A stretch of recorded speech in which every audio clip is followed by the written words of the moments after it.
Good morning friends. आज है 9 नवंबर और हम लोग देखने वाले हैं कुछ vocabularies from the Hindu editorial से।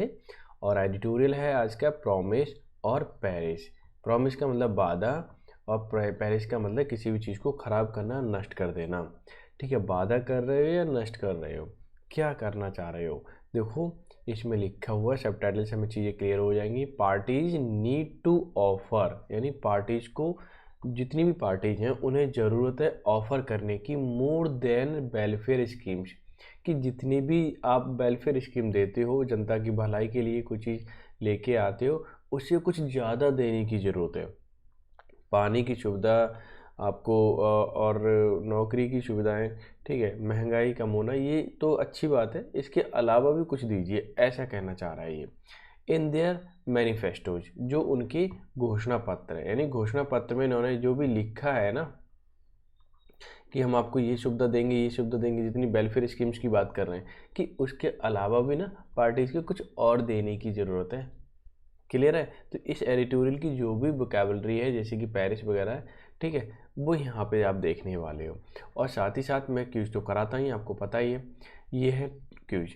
और क्यूज लिए है मैंने 5, और ये 5 अपना अगर पाँचों को पाँचों कर दिए तो समझिए आपकी प्रिपरेशन अच्छी चल रही है। नहीं कर पाए तो थोड़ा सा अभ्यास करने की, यानी प्रैक्टिस करने की ज़रूरत है। डेली बेसिस पे ड्रिलिंग मैं कराता हूँ, और ऐसे करते हो ड्रिल तो फ़ायदा होने वाला है आपको। पेरिस का मतलब नाश करना होता है, नष्ट हो जाना। किक द बकेट, ये भी एक ईडियम है, ये आपको बताना है इसका मतलब क्या होता है, या पास अवे। ठीक है, आंसर तो मिल ही गया होगा, फिर भी आपको बताना किक द बकेट का क्या मीनिंग होता है, आंसर देना है। प्रिजर्व का मतलब सुरक्षित करना होता है, रक्षा करना, प्रिवेंट फ्रॉम रोटिंग यानी खराब होने से बचाना। कीप यानी रखना, सेव करना, सुरक्षित करना। राफ्ट का मतलब पार उतारने का बेड़ा। ठीक है, गांव में तुमने देखा होगा कि ट्रैक्टर के पीछे इसे कहते हैं पटेला, तो ये क्या करता है, लेवल करता है चीज़ों को। ठीक है, अगर कोई चीज़ ऊँची है तो उधर पहुँचा देता है, यहाँ मिट्टी ऊँची है तो इधर ले आएगा, उस हिसाब से बैलेंस करता है। तो ट्रैवल बाई राफ्ट वो उस वाली सेंस में कि कोई चीज़ यहाँ से वहाँ पहुँचा देना। स्टिफेंड का मतलब होता है मंजूरी, सॉरी मजूरी जिसको कहते हैं, या वजीफ़ा या वेतन। वजीफ़ा कुछ से ज़्यादा अच्छा होगा कि आप कोई काम कर रहे हो, उसके लिए कुछ दिया जा रहा है आपको, वो आपका स्टाइपेंड होगा, stipend. A sum of money allotted to a regular basis, किसी को कुछ रेगुलर बेसिस पे देना। क्लियर। अगर आपको वीडियो अच्छी लग रही है तो आप लाइक कर दें, और थोड़ी ज़्यादा अच्छी लग रही है तो शेयर कर दें। आपको लगता है कि हाँ यार इससे फ़ायदा हो रहा है तो शेयर कर दें आप।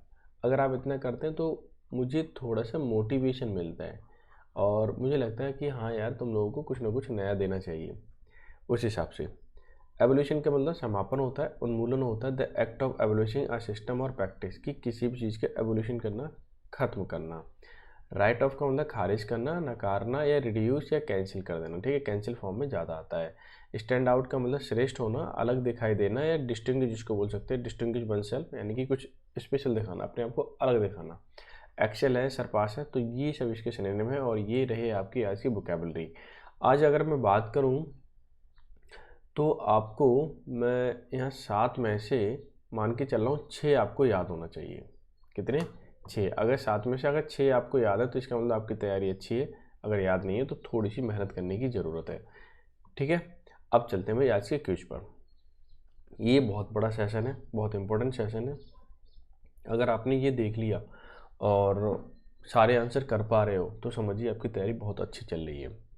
सब ईडीएम से एमटीएस 2023 में आए हुए हैं, मैं ये भी बता देता हूँ। ठीक है, फिर हम किसी और एग्ज़ाम के लेंगे। आपको पता ही है कल कैलेंडर जारी हो ही गया है, तो आपका CHSL का जुलाई में पेपर होगा ना, तो आप ध्यान रखें, तैयारी करते चलें। टाइम है, इसका मतलब ये नहीं है कि आप मस्ती करें अगर जो CHSL को टारगेट कर रहे हैं। क्लियर है। अच्छा देखो, पहले देखिए क्या है EDM. When pigs fly, directly तो समझ आएगा नहीं, तो एक बार पढ़ भी लेते हैं। The two neighbours will probably stop fighting, कि दो जो नेबर्स हैं यानी कि जो पड़ोसी हैं, प्रोबेबली मतलब संभवतः, स्टॉप मतलब रोकेंगे, फाइटिंग मतलब लड़ाई। व्हेन पिग फ्लाई, जब पिग क्या करेगा, उड़ेगा, तब नेबर क्या करेंगे, अपनी लड़ाई को रोकेंगे। बड़ी असंभव बात है ना, ऐसा लग रहा है कि भाई ना तो ये पिग उड़ेगा ना उनकी लड़ाई बंद होगी, कुछ ऐसे फील हो रहा है ना। हाँ बिल्कुल, इसका मतलब हुआ कि पिग व्हेन पिग फ्लाइज, इसका मतलब होता है कि असंभव कार्य। क्या होता है? असंभव कार्य करना। ठीक है, तो व्हेन देयर फैमिलीज मीट नहीं हो सकता, व्हेन देयर मैजिक ये भी नहीं हो सकता, समथिंग डेट इज इम्पॉसिबल ये हो जाएगा, इट व्हेन इट रेन्स ये भी नहीं हो सकता। इसका मतलब अगर मैं देखूं तो थर्ड ऑप्शन ही क्या है आपका, एकदम परफेक्ट आ रहा है, आंसर है। ठीक है, ये भी बहुत इंपॉर्टेंट है, कई बार पूछा जाता है एग्जाम में, कई बार नहीं, कई मतलब CGL, CHSL, CPO सब में पूछा गया है, आपको मालूम होना चाहिए। By the skin of your teeth, देखो मैं एक बात में यहाँ पे कुछ टीथ बनाने की कोशिश कर रहा हूँ, ठीक है, ध्यान रखना है आपको।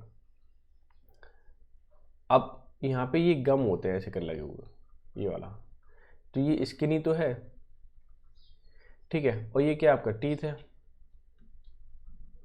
टूथ लिखना चाहिए, एक ही है ना, इसलिए कोई नहीं। तो अब ये बताइए मुझे कि इसमें कोई दूरी है क्या? नहीं है। जब दूरी नहीं है तो हम उसे बोल सकते हैं नैरो मार्जिन, यानी बहुत ही नज़दीक में होना, बहुत सटीक होना। ऐसे याद रखो, मैंने तो ऐसे याद रखा है, तो आप आसानी से ध्यान रख पाओगे। तो बाई या नैरो मार्जिन ये हो जाएगा आपका to be less affected by criticism and rebuff. कोई डांट रहा है, फटकार रहा है, कोई आलोचना कर रहा है, तो उसे क्या, उसका असर ना पड़ना, ठीक है, तो ये भी नहीं हो सकता। वेरी प्रोटेक्टिव, बचाव में होना, ये भी नहीं हो सकता। सेव बाय अदर्स, दूसरे के द्वारा सेव होना, ये भी नहीं हो सकता। यानी कि फर्स्ट ऑप्शन ही आपका क्या हो जाएगा, आंसर हो जाएगा। ठीक है ना, इसका आंसर फर्स्ट हो जाएगा। क्लियर हो गया, इतना तो समझ में आ गई होगी। अच्छा, अब चलते नीचे। ठीक है, तो अब देख लेते हैं ये क्या है। वैसे तो ऑन क्लाउड 9 ये आपको मैं करा चुका हूँ, ठीक है, लेकिन फिर भी बता देता हूँ, मालूम होना चाहिए। लेकिन एक बार सेंटेंस भी पढ़ लेते हैं। As soon as Rohan learn that he had topped the examination, कि जैसे जैसे रोहन ने सीखा, ठीक है, तो उसने क्या, एग्जामिनेशन को टॉप किया, तब वो हुआ क्या, ऑन क्लाउड 9, यानी कि वेरी हैप्पी होना चाहिए। ठीक है, आपको पता ही है, मैं करा चुका हूँ, फिर भी ठीक है। आप लोग ना इन चीज़ों को जब रिवाइज करते हो ना, तो आपके सबकॉन्शियस माइंड में जाता है, और जब सबकॉन्शियस माइंड में जाता है तो फिर आप कभी भूल नहीं पाते हो। इसका क्या मतलब होता है, वेरी हैप्पी। ठीक है, तो अब नेक्स्ट चलते हैं कि वंस आर्म की समवन एट आर्म्स लेंथ ना, कि हाथ की दूरी बनाए रखना, दूरी बनाए रखना, ठीक है, थोड़ी सी दूरी बनाए रखना, इसका मतलब ये होता है। तो रियून समवन प्लान, किसका प्लान बर्बाद करना, तो ये तो हो नहीं सकता। Avoid becoming too close and friendly with someone, ये हो सकता है, क्योंकि बात कर रहा है अवॉइड करना, ना तो क्लोज होना है ना ही ज़्यादा फ्रेंडली होना है। एंग्री अबाउट समथिंग, ये भी नहीं हो सकता। Having energy again affect being tired, कि आपकी एनर्जी जो है वो क्या हो गई है, अफेक्ट हुई है, उसमें बुरा असर पड़ा हुआ है थकने के बाद, तो ये भी नहीं हो सकता। अगर मैं देखूं इसका आंसर सेकंड ही इसमें अप्रोप्रिएट है, और तो कोई है नहीं, तो सेकंड ऑप्शन आपका आंसर हो जाएगा। क्लियर है? अच्छा, ये चार आपके ईडियम दे रखे हैं, और एक यहाँ पर सेंटेंस दे रखा है, उसको फिल करना है ब्लैंक के रूप में। जैक टुक ऑन 3 जॉब्स, उसने 3 जॉब ली एट वंस, एक ही बार में, but soon realise he had, तुरंत ही समझ गया, यानी 3 काम कर रहा था एक बार में वो।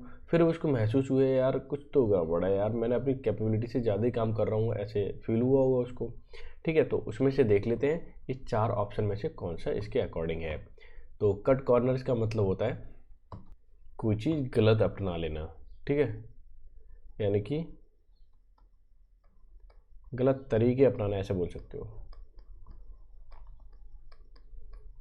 ठीक है, क्या करना, गलत तरीके अपनाना, यानी कि ऐसा भी बोल सकते हो, do something the cheapest way.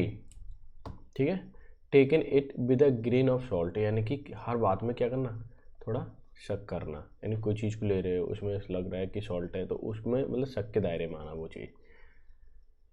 बाइटन of more than he could chew, यानी कि उसने कुछ इतना खा लिया कि मुँह से काट लिया कि वो चबा भी नहीं पा रहा है, यानी कम क्षमता से ज़्यादा। जितना मान लीजिए मुंह है इतना बड़ा, ठीक है, और उसने बाइट ले ली इतनी बड़ी, तो चबा पाएगा? मुंह घूमेगा नहीं उसका।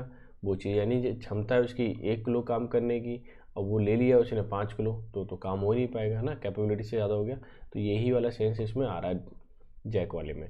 क्लियर? तो थर्ड ऑप्शन हो सकता है, लेकिन फोर्थ भी पढ़ लेते हैं। प्लेड बाय द ईयर, इसका क्या मतलब होता है कि डिसीजन लेना, ठीक है, क्या लेना, या काम करना अकॉर्डिंग टू सिचुएशन। क्या है? According to situation. डिसीजन लिख सकते हो, टेक डिसीजन ऐसे लिखिए, take decision according to situation. जैसे कि सिचुएशन है इंस्टेंटली, ये भी लिखना है, इंस्टेंटली।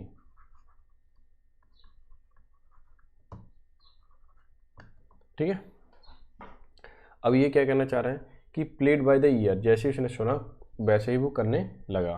ठीक है, तो कोई चीज़ डिसीजन लेना या कुछ करना इंस्टेंटली अकॉर्डिंग टू सिचुएशन, ये भी ध्यान रखना है। तो ये भी नहीं हो सकता।